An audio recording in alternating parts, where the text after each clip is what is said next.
It seems as if so far Israel is keeping its options on the table and still deciding exactly what it's going to do to react to Saturday night's drone and missile barrage against its territory.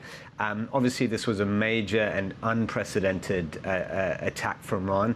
It didn't cause much damage. There was only one casualty, a 10-year-old girl, and light damage to an airfield. But nonetheless, this was a huge attack that required the assistance of not just the Israeli Air Force, but the UK, US, French, and other air forces in order to foil it.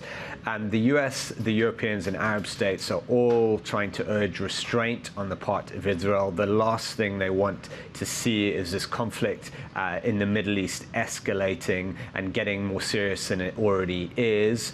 As we heard there from Prime Minister Benjamin Netanyahu, he's not ruling out anything.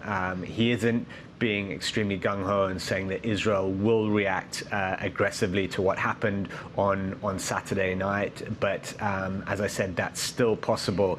Israel may bide its time. There's no indication that it's going to react immediately, and it could do this over the coming weeks. I think for the sake of its own public, it has to do something. There's a lot of Israeli ministers and analysts saying that it would be a very weak showing and a dangerous showing for the country if it didn't react in some way to Iran's actions on Saturday. That doesn't necessarily mean it has to strike Iranian soil in a sort of tit-for-tat response. It could go after Iran's proxies a bit harder than it already is, the likes of Hezbollah in Lebanon and groups in Syria. It could target some Iranian assets around the world without doing something as high profile as what the Iranian did on Saturday. But I think everyone is now watching Israel, and its reaction is the big question for global financial markets this week.